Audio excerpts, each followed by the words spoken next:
to you. Matthew 6 verse 33. Seek first the kingdom of God and His righteousness, and all these things shall be added unto you. If our mindset is not fixed, it is impossible that we overflow. Okay, example. Di ba sabi Matthew 6:33, seek first the kingdom of God and His righteousness. Tapos, all these things shall be added unto you.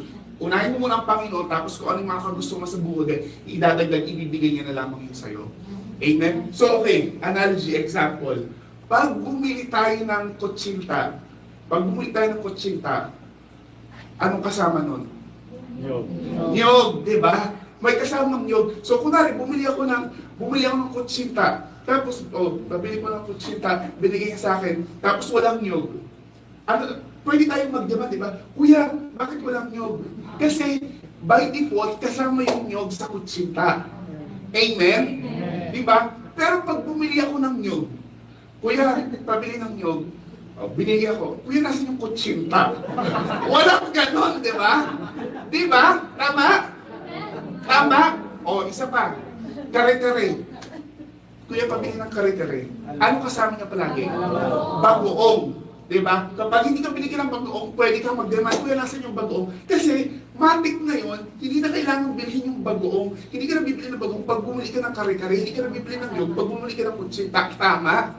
So, kapag bumili ako ng kare-kare, matik na yun, meron siyang kasamang bagoong. Kung bibili lang ako ng bagoong, sabi, kuya, nasan yung kare-kare? Diba?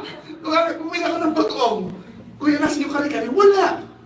Nakita nyo? Ibig sabihin, mali kasi yung placement natin minsan. Minsan, inuuna natin yung bagoong, inuuna natin yung niyog. Wherein, kailangan uunahin natin yung kare-kare at saka yung kutsinta because that is the righteousness and kingdom of God. At yung bagoong at saka niyog, idadagdag na lang kapag ito yung inuna mo. Amen? Amen? Ito muna yung bibilihin. Dito ka muna, kay Lord ka muna. Kasi itong mga bagay ito, kasama na yan eh. If you are a Christian, if you are really daughter and son of God, all these things shall be added to you.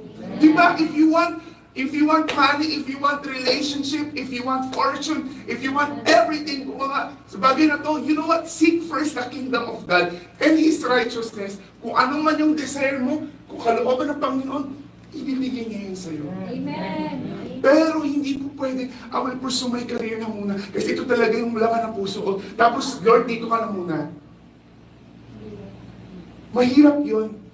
Kasi, ikaw mag-sustain nun. Kuwari, you want to be promoted to job, tapos magpo-focus ka sa trabaho mo muna, mag-ano ka muna sa ministry. Alam mo, I always say this, I've shared this before, let God promote you. Hindi natin kailangan siraan ng isang tao, hindi natin kailangan mag-participate sa kung ano mang hindi bagay. You know what? If God promotes you, He will sustain it. Kung ako ang magpapromote sa sarili ko, itataas ko palagi ang sarili ko. I want lagi na, kumbaga, may connivance ko talagang tatrabahuin ko siya, makuha ko lang yan. Mahirap yun kasi ako lang ang magsusustain yun, hindi kasama ang Panginoon. Amen? So, everything for us to have that mindset, kailangan natin baguhin. In everything that I will do, I have to seek the Lord first and His righteousness. When I seek that righteousness, His kingdom, lahat ng gusto ko sa buhay, idadagdag niya lang para sa akin.